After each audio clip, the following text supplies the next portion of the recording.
Perkenalkan, saya Yohana Estor Purba dengan NIM 12S17039.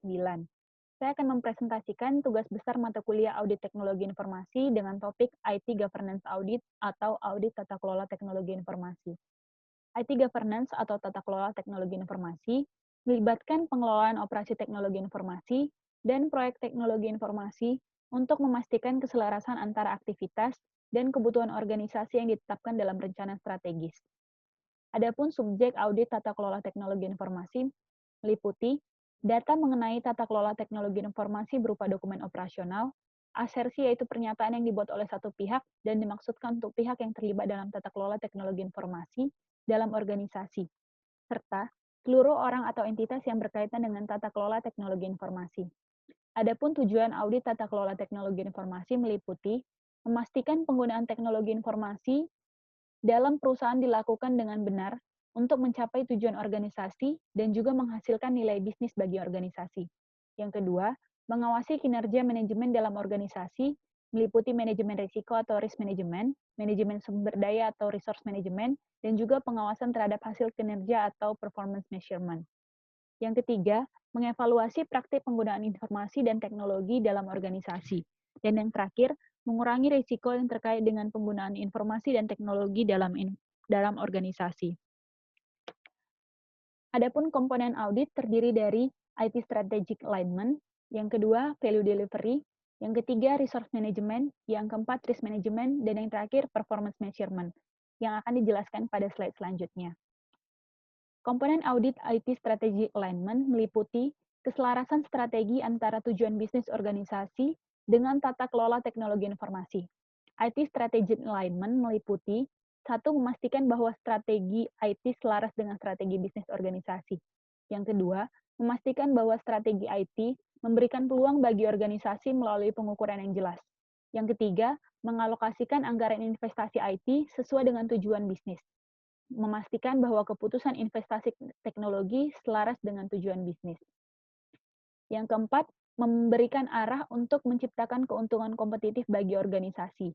Dan yang terakhir, mengarahkan strategi IT dengan mengatasi tingkat dan alokasi investasi, menyeimbangkan antara dukungan investasi dan pertumbuhan perusahaan dengan membuat keputusan sumber daya teknologi informasi mana yang harus difokuskan. Selanjutnya, komponen audit value delivery, yaitu penilaian terhadap pencapaian nilai dengan menggunakan metrik kinerja atau performance metric, kerangka kerja proses atau proses framework, kontrol objektif dan praktis, dan manajemen praktis terhadap bagaimana penggunaan teknologi informasi mendukung organisasi dalam memaksimalkan keuntungan organisasi. Selanjutnya, komponen audit risk management, yaitu pengelolaan risiko dan sumber daya, baik sumber daya manusia maupun teknis dikelola. Keberhasilan teknologi informasi bergantung pada arahan yang diberikan dan dikomunikasikan melalui rencana dan struktur organisasi. Selanjutnya, komponen audit performance measurement, yaitu pengukuran kinerja. Transparansi IT dicapai melalui ekstraksi dan pengukuran kinerja yang baik dengan metrik kinerja. Selanjutnya, risk assessment dan control. Risk assessment ini merupakan tahap untuk menentukan dan mengidentifikasi risiko berdasarkan probabilitas terjadinya risiko dan dampak yang diakibatkan risiko tersebut. Tidak hanya proses identifikasi risiko, namun perlu juga untuk menetapkan strategi untuk menangani risiko. Berikut merupakan strategi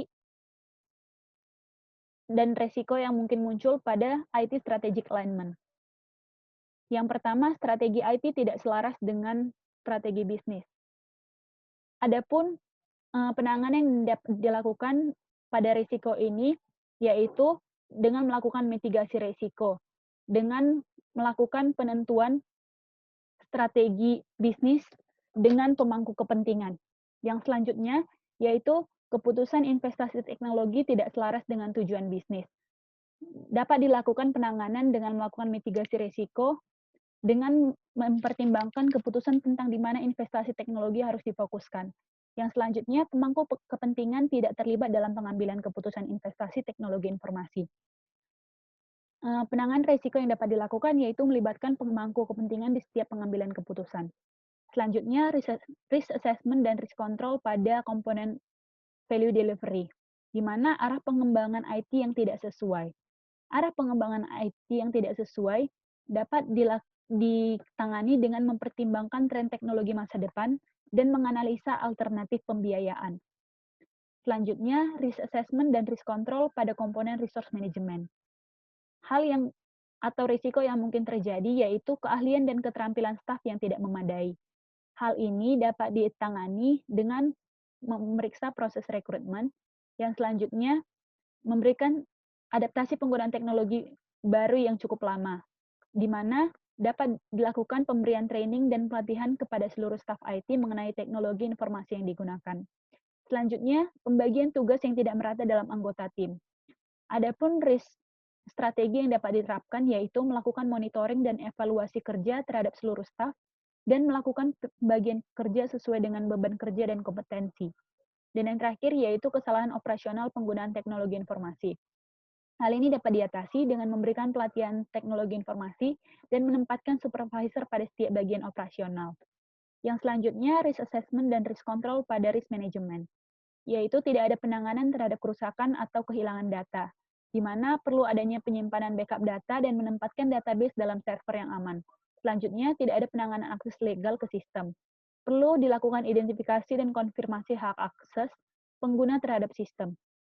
Yang terakhir yaitu risk assessment dan risk control pada performance measurement, di mana sistem komunikasi antar tim yang tidak efektif. Hal ini dapat diatasi dengan mitigasi risiko dengan melakukan evaluasi internal tim. Selanjutnya, aspek audit. Terdapat 4 aspek audit dalam tata kelola teknologi informasi. Yang pertama, align, plan, dan organize, di mana aspek ini mencakup penggunaan dan pengelolaan teknologi informasi dalam perusahaan untuk membantu mencapai tujuan dan sasaran perusahaan. Aspek ini juga menyoroti strategi organisasi serta infrastruktur yang mendukung organisasi untuk mencapai tujuan organisasi dengan optimal. Yang selanjutnya, build, acquire, and implementation. Aspek ini mencakup identifikasi persyaratan teknologi informasi, memperoleh teknologi dan menerapkannya dalam proses bisnis organisasi. Yang ketiga yaitu deliver, service, and support. Aspek ini mencakup area seperti pelaksanaan dan hasil penerapan teknologi informasi, serta proses pendukung yang memungkinkan pelaksanaan teknologi informasi secara efektif dan efisien. Dan yang terakhir yaitu monitor, evaluate, and assess. Aspek ini berhubungan dengan strategi perusahaan dalam menilai kebutuhan perusahaan dan apakah sistem atau teknologi informasi saat ini masih memenuhi tujuan yang dirancang. Aspek ini berkaitan dengan kontrol yang diperlukan untuk memenuhi persyaratan peraturan. Pemantauan juga mencakup masalah penilaian independen terhadap efektivitas sistem dan teknologi informasi berkaitan dengan kemampuannya untuk memenuhi tujuan organisasi. Selanjutnya yaitu langkah-langkah audit. Adapun langkah-langkah dalam audit tata kelola teknologi informasi dimulai dari planning, di mana planning mencakup semua aktivitas yang diperlukan untuk memastikan bahwa audit yang dilakukan oleh auditor maupun internal atau eksternal dapat dilaksanakan secara lengkap dan efisien untuk memenuhi tujuan audit, di mana proses ini mencakup penentuan ruang lingkup, menentukan auditor dan sumber daya, meninjau informasi dan kontrol yang relevan seperti kebijakan, prosedur, standar, dan pedoman dokumentasi sistem atau aplikasi. Selanjutnya yaitu menentukan prosedur, standar, dan protokol audit yang dilakukan. Dan yang terakhir yaitu memilih dan merancang proses audit.